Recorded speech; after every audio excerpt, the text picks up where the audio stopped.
CNN Chile.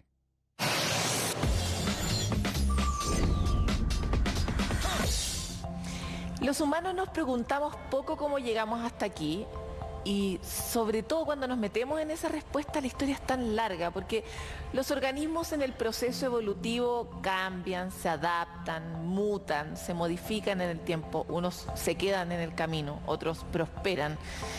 Todo esto está relacionado mucho con el entorno al cual está expuesto cada ser vivo y cómo va generándose este proceso de adaptación. Sin embargo, hoy estamos en un momento muy desafiante para la evolución porque nuestra evolución está descrita en nuestros genes a una cierta velocidad, en un cierto tiempo. Los humanos tenemos una escala, las moscas tienen otra escala. Y sin embargo hay una escala que nos está siendo impuesta y es lo que está produciendo el cambio climático. El cambio climático está produciendo cambios gravísimos, drásticos en el entorno que están impactando a muchas poblaciones y hay algunas que se están quedando en el camino y otras que están logrando sobrevivir. Para hablar de este problema tan complejo y encontrar tal vez alguna luz, esperamos, es que hoy día invitamos a Enrico Resende, biólogo evolutivo y académico de la Facultad de Ciencias Biológicas de la Universidad Católica. Muchas gracias por estar aquí. Gracias a ti, Pablo.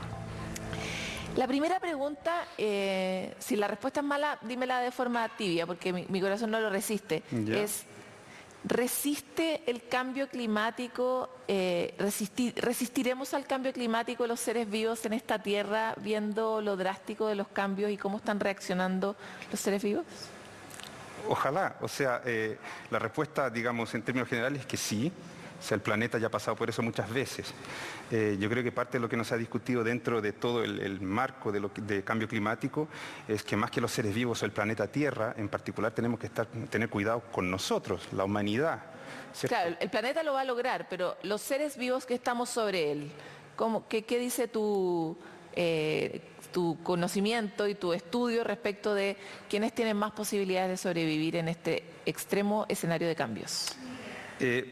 Depende, o sea, claramente lo que estamos viendo es que muchísimos seres vivos se están viendo afectados por el cambio climático, ¿no? El problema de fondo es que debido a las emisiones de CO2, debido a la quema de combustible fósil, los cambios son demasiado pronunciados, demasiado rápidos. Por lo general los seres vivos se adaptan. El problema es que la tasa de cambio es muy acelerada.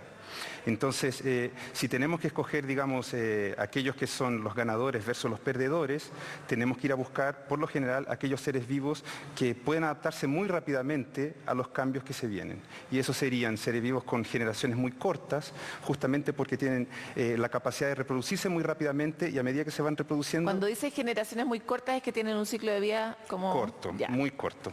Muchos insectos podrían aguantar el cambio climático sin problemas, algunos peces y por lo general, y eso sí lo hemos visto en nuestra investigación, animales de tamaño pequeño, porque cuanto más pequeño eres, más rápido puedes reproducirte.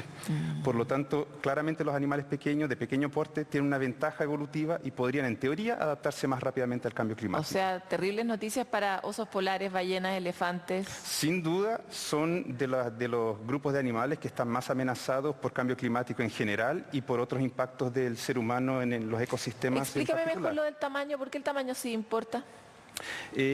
Por varias razones. En primer lugar, porque un tamaño pequeño permite poblaciones muy grandes, ¿cierto? Entonces, si tú tienes un tamaño muy pequeño, como individuo consumes poca energía, requieres pocos recursos y por lo tanto la población puede Finalmente ser también muy es una grande. conversación de eficiencia.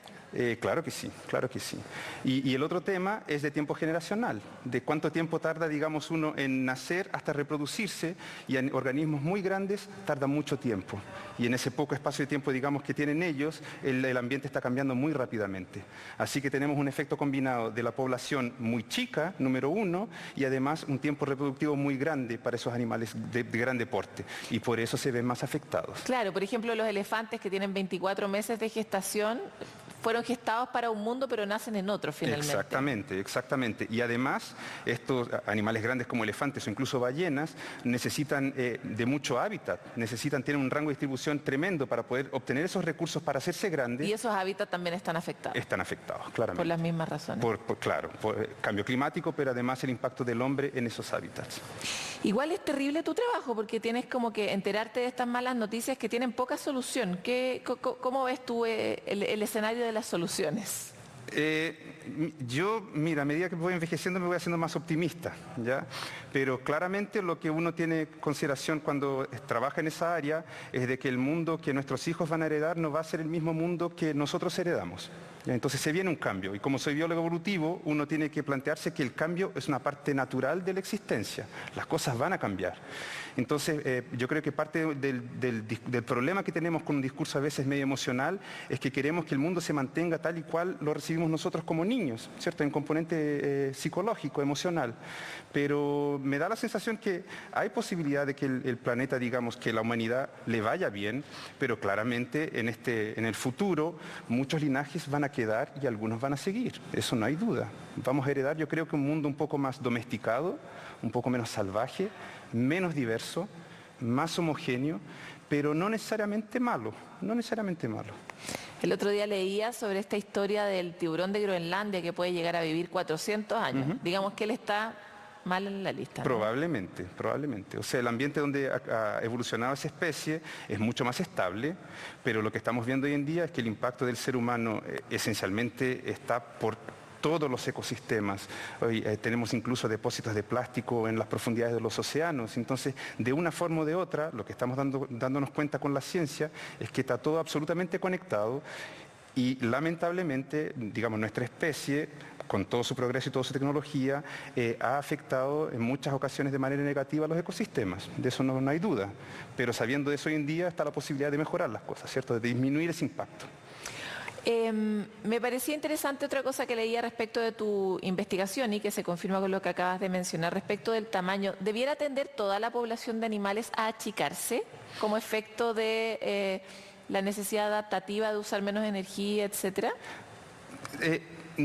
A principio no sabíamos si era así o no.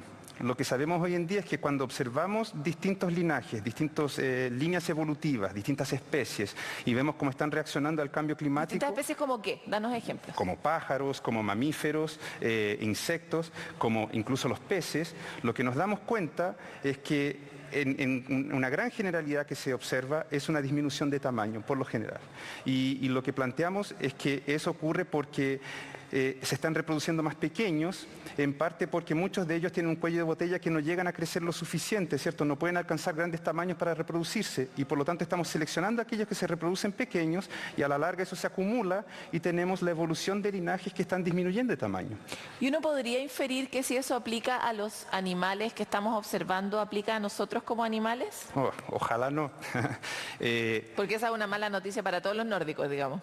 O sea, pongámoslo así, si hubiese restricciones energéticas en poblaciones humanas, uno podría esperar que a aquellos individuos que se reproducen más pequeños les iría mejor, ¿cierto? Por mientras no hemos tenido restricciones energéticas para nuestra especie. Todo lo contrario, a veces excesos. Hay excesos. Pero si nosotros no tuviéramos la capacidad de producir nuestros recursos y esencialmente estuviéramos bajo las mismas condiciones que las demás especies en la naturaleza, seríamos una especie más evolucionando probablemente para este nuevo ambiente, ¿cierto? Más impredecible, con menos recursos y eventualmente achicándonos de tamaño también. Qué interesante, porque vamos exactamente para el lado contrario, como que los humanos, el sentido común se nos extravió hace muchos años evolutivos atrás, parece, ¿no? Avancemos un poco sobre la línea de por qué eres optimista. Es curioso, porque una cosa es que uno acepte que los ciclos de la vida, que las cosas cambian, que la muerte existe, que son cosas que probablemente como civilización nos vienen regio. Pero otra cosa es ver cómo canales completos de evolución se van a perder o se están perdiendo. ¿Cómo ves el mundo? Me interesa mucho. O sea, hay dos prismas, ¿no? Uno es que eso siempre ha ocurrido, ¿cierto? O sea, los dinosaurios ya no están acá. Todos tenemos fascinio por los dinosaurios y se extinguieron esencialmente todos, con excepción de las aves, ¿no? Entonces, la extinción es una parte normal del proceso de evolución. Entonces, por más que uno tenga muchos linajes o especies que son emblemáticas y que le tenga mucho cariño, también es normal que dentro de, digamos, del proceso evolutivo, algunos linajes se quedan y otros se van.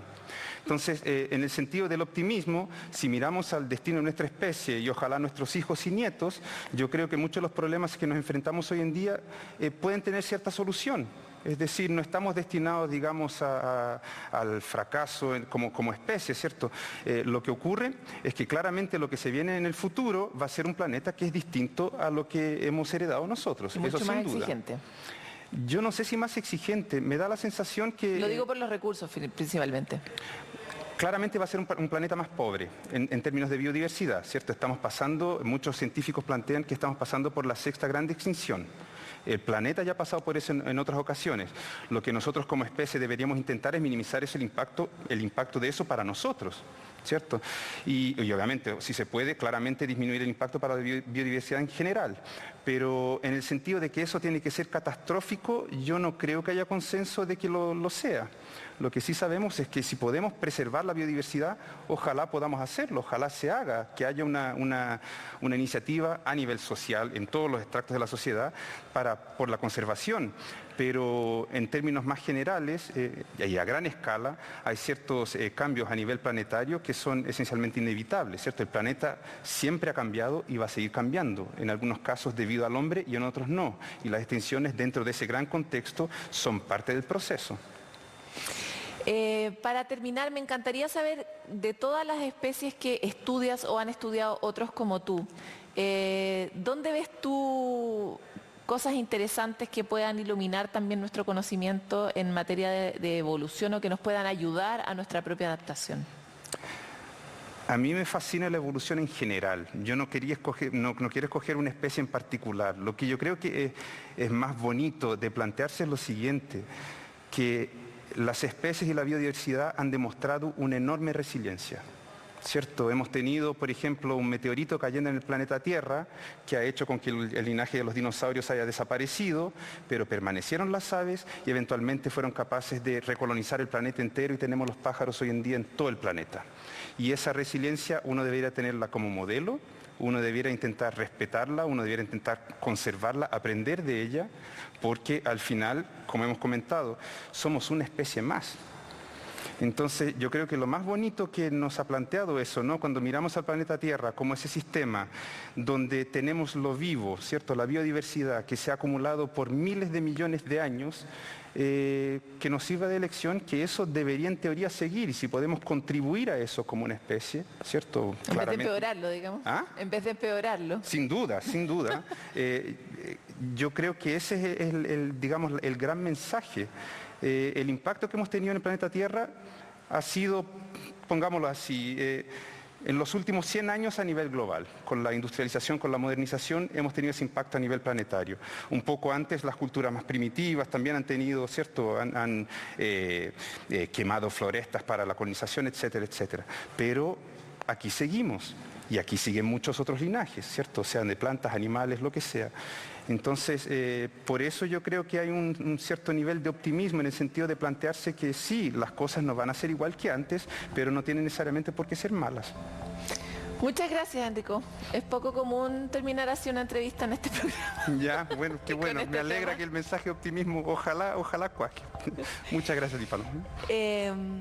Es interesante mirarlo desde este punto de vista, como el mensaje sería no metamos tanto la pata también, pero también adaptémonos al cambio y eso es algo que nos duele tanto como especie, nos cuesta mucho. Efectivamente queremos que las cosas sean como algo que ni siquiera cuando empezamos a vivir sigue siendo, ¿verdad?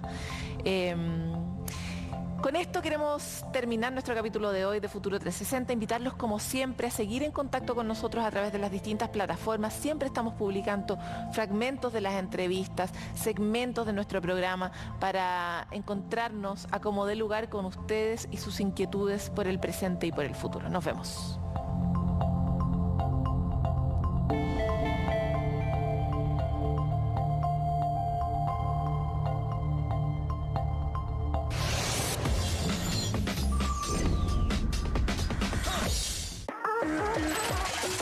Además de mirar, queremos que